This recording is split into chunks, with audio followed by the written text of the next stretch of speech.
بسم الله الرحمن الرحيم نحمده ونصلي على رسوله الكريم أما بعد فقد قال الله تبارك وتعالى في القرآن المجيد والفرقان الحميد أعوذ بالله من الشيطان الرجيم يا أيها الذين آمنوا كتب عليكم الصيام كما كتب على الذين من قبلكم لعلكم تتقون أياما معدودات وقال فمن شهد منكم الشهر فليصمه وعن أبي هريرة رضي الله تعالى عنه قال قال النبي صلى الله عليه وسلم من صام رمضان إيمانا واحتسابا غفر له ما تقدم من ذنبه وعنه عن النبي صلى الله عليه وسلم قال من صام رمضان إيمانا واحتسابا غفر له ما تقدم من ذنبه وعنه عن النبي صلى الله عليه وسلم قال من قام ليلة القدر إيمانا واحتسابا غفر له ما تقدم من ذنبه متفق عليه. Mes frères, mes mères et sœurs, assalamu alaikum wa rahmatullahi wa barakatuh. Toutes les louanges reviennent à Allah subhanahu wa ta'ala, le très clément, le tout miséricordieux, l'omniscient, l'omnipotent, qui nous a accordé cette chance de parvenir jusqu'au mois béni de Ramadan. Un mois où le prophète alayhi salatu wassalam mentionne qu'il est rempli de bénédictions. Un mois dont le début est miséricorde, le milieu est pardon, et dont la fin est l'affranchissement du feu de l'enfer. Un mois où durant toutes les nuits, Allah subhanahu wa ta'ala affranchit des gens de l'enfer. C'est un mois de patience, de persévérance, d'endurance. Et la récompense de la patience, c'est le paradis. Durant ce mois, les portes du paradis sont ouvertes. Celles de l'enfer sont fermées. Les démons sont enchaînés. Durant ce mois, Allah subhanahu wa ta'ala a révélé le Coran. Et durant ce mois, Allah subhanahu wa ta'ala y a placé une nuit meilleure que 1000 mois, la nuit d'Al-Qadr. Son jeûne, quant à lui, est un moyen express d'acquérir la taqwa, la piété, la crainte révérentielle d'Allah. Le jeûne est une protection contre les péchés, un bouclier contre le feu de l'enfer, un intercesseur au jour du jugement dernier en faveur du jeûneur. Sa récompense est illimitée et ce jeûne permet aux croyants d'accéder au paradis par une porte qui se prénomme Ar-Rayyan, la porte des rafraîchissements. Et cette porte est réservée exclusivement aux jeûneurs. Personne d'autre n'y aura droit à son entrée. Chers frères, chères sœurs en islam, chères mères en islam, aujourd'hui nous allons voir ensemble 3 précieux conseils qui vont nous permettre d'embellir nos actes durant ce mois béni de Ramadan. Premièrement, de développer en nous la présence du cœur. En effet, le prophète alayhi salatu wassalam nous dit dans un hadith Inna Allah la yanzuru ila suwarikum wa amwalikum walakin yanzuru ila qulubikum wa a'malikum. Rawahu Muslim. En vérité, Allah subhanahu wa ta'ala ne regarde ni vos aspects physiques, ni vos biens, mais il regarde vos cœurs et vos actes. C'est pour cela qu'Allah subhanahu wa ta'ala, s'adressant au prophète alayhi salatu wa salam, lui dit Qul, ô Muhammad sallallahu alayhi wa sallam, dit Inna salati, en vérité, ma salah, wa nusuki, mes actes de dévotion, wa mahyaya, ainsi que ma vie, wa mamati, et ma mort, lillahi rabbil alamin, appartiennent exclusivement à Allah subhanahu wa ta'ala. La sharika lah, nul associé à lui. Et Allah subhanahu wa ta'ala, eh bien, il va regarder le cœur de ce croyant. C'est pour cela que le prophète alayhi salatu wassalam, dans les 3 hadiths mentionnés en préambule, Man sama ramadana wa man qama ramadana wa man qama laylatal qadri, celui qui va jeûner durant ce mois de Ramadan, celui qui va rester debout la nuit et prier lors de la salat du tarawih, ou encore qui va rester éveillé durant la nuit d'Al-Qadr. Et le prophète alayhi salatu wassalam mentionne une chose essentielle et fondamentale, imanan wa ihtisab, avec foi en Allah et en espérant la récompense. Ghufira lahu ma taqaddama min dhanbi. À ce moment, eh bien, ses péchés antérieurs seront effacés. Le prophète alayhi salatu wassalam insiste ici sur la foi. Avoir une foi complète en Allah. Réaliser qu'Allah subhanahu wa ta'ala, il est notre créateur. Que nous sommes les croyants choisis par Allah subhanahu wa ta'ala. Et que la croyance, cette foi en Allah, exige l'obéissance. Et Allah subhanahu wa ta'ala nous ordonne de jeûner.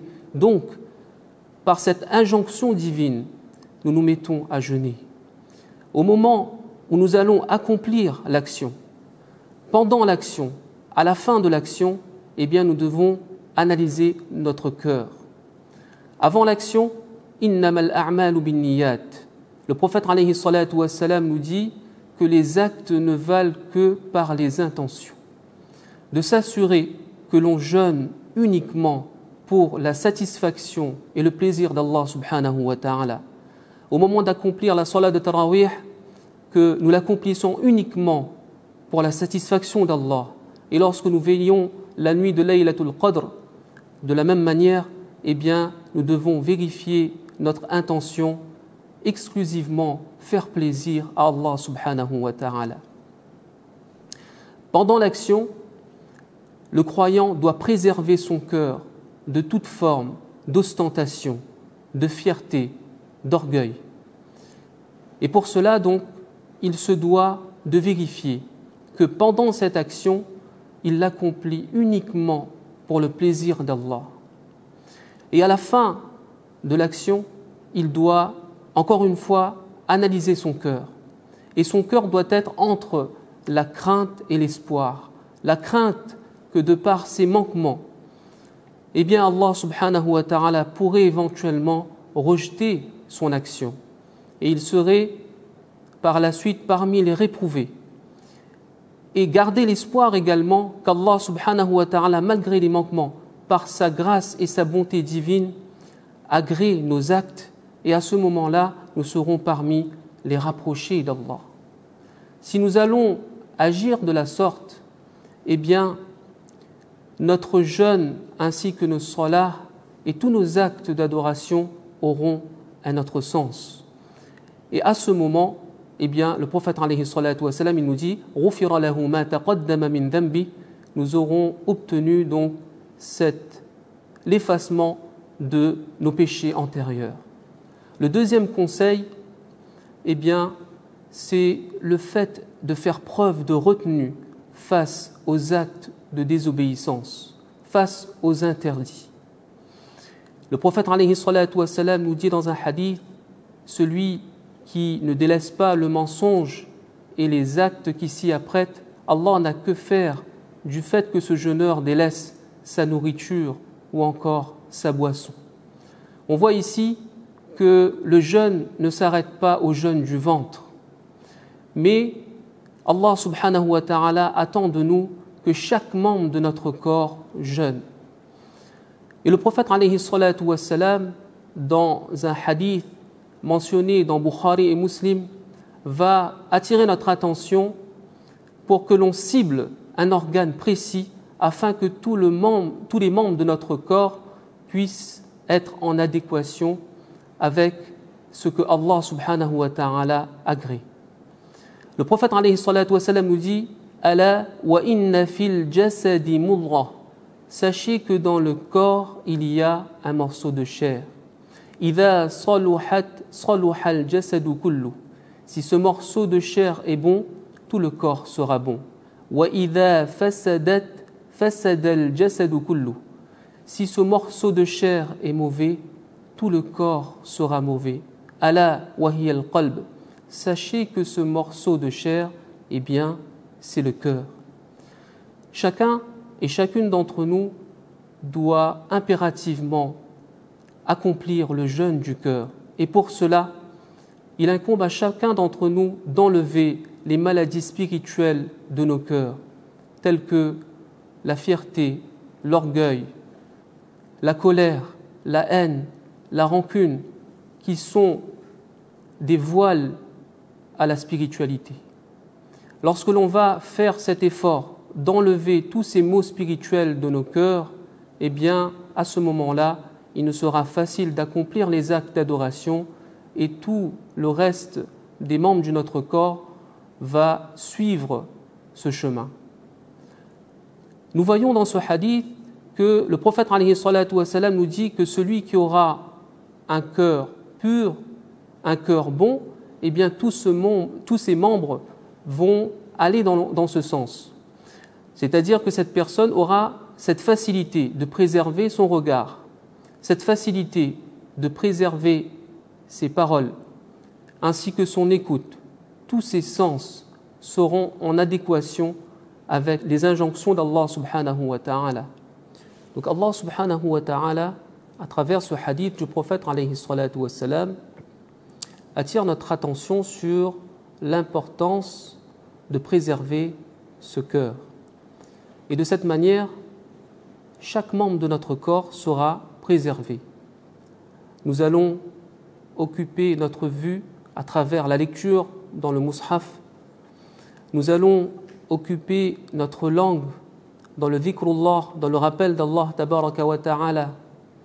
Et nous allons travailler notre écoute en écoutant les rappels sur le din d'Allah tabaraka wa ta'ala, les ahadiths, les traditions prophétiques de Rasulullah sallallahu alayhi wa sallam, ce qui va nous permettre de jeûner à travers chaque membre de notre corps. Le troisième précieux conseil, eh bien, c'est le tawbah sincère, le repentir sincère. Le prophète alayhi salatu wa salam, une fois monté sur le mimbar, et il prononça à 3 reprises Amin.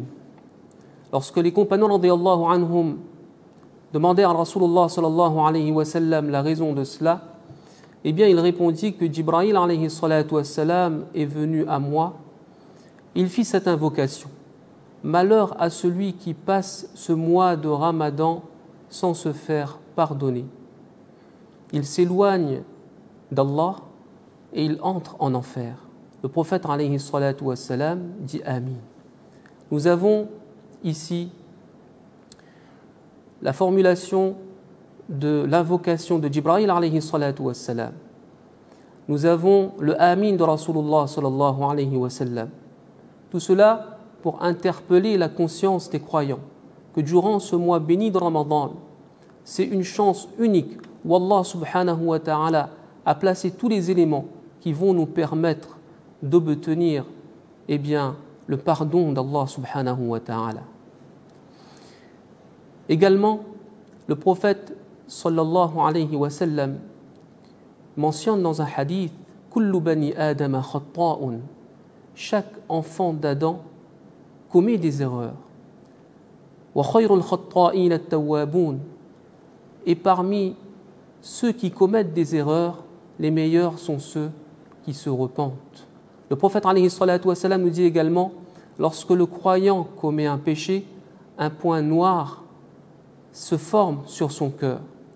S'il se repent, s'en démarque et arrête complètement cette mauvaise action, eh bien ce point noir disparaît. Mais s'il persiste dans son péché, eh bien ce point noir s'étend jusqu'à recouvrir tout son cœur. Et c'est de ce rana qu'Allah subhanahu wa ta'ala mentionne dans le Coran: Kalla bal rana ala qulubihim ma kanu yaksibun. Non, pas du tout, mais c'est ce qu'ils ont accompli qui ont recouvert leur cœur. On voit ici que les mauvaises actions vont recouvrir le cœur de la personne et vont être un frein à ce que cette personne se rapproche d'Allah tabaraka wa ta'ala. Et il risque de passer ce mois de Ramadan sans avoir obtenu le pardon d'Allah et de s'éloigner de sa miséricorde.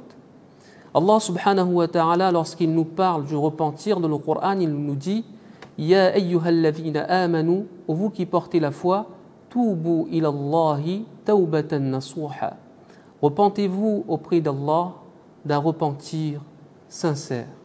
« Asa rabbukum an yukaffira ankum sayyi'atikum » Il se peut qu'Allah subhanahu wa ta'ala, à travers ce repentir, efface vos erreurs, efface vos fautes, wa yudkhilakum jannat, et vous fasse entrer au paradis.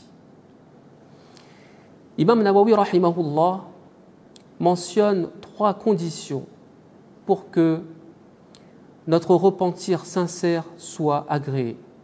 Si cela concerne les droits d'Allah subhanahu wa ta'ala, il y aura 3 conditions. La première, de regretter d'avoir commis cette mauvaise action. La deuxième, c'est de cesser immédiatement de commettre ce péché. Et la troisième, c'est de prendre cette résolution ferme au fin fond de notre cœur de ne plus jamais revenir à ce péché. Et si cela concerne le droit d'un des serviteurs d'Allah subhanahu wa ta'ala, il y aura ces 3 conditions, plus une 4e condition, c'est-à-dire qu'on devra demander pardon à cette personne et réparer notre tort auprès de cette personne.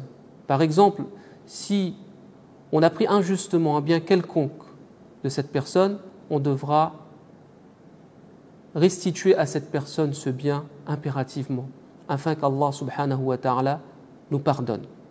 Donc il y a la purification du cœur par le biais du repentir sincère, et en plus de cela, il doit être accompagné d'une chose très importante, le dhikrullah. Allah subhanahu wa ta'ala nous dit dans le Coran « Alam ya'ni lilladhina amanu an takhsha'a qulubuhum li dhikrillah » N'est-il pas venu le moment pour ceux qui ont cru, que leur cœur s'humilie devant le rappel d'Allah, wa ma nazala min al-haqq, ainsi que devant le Coran, wala yakunu kalladhina utul kitaba min qabl, et qu'ils ne soient pas comme ceux qui ont reçu le livre avant eux. Fatala alayhimul amadu faqasat qulubuhum. Ils trouvèrent le temps long et de ce fait leur cœur s'endurcirent. Wa kathirun minhum fasiqun. Et la plupart d'entre eux étaient des pervers. Allah subhanahu wa ta'ala nous dit également Ala bi dhikrillahi tatma'innul qulub. Sachez que c'est uniquement par le rappel d'Allah que les cœurs s'apaisent. Il nous dit également fawailul lil qasiyati qulubuhum min dhikrillah. Malheur aux cœurs qui s'endurcissent face au rappel d'Allah tabaraka wa ta'ala.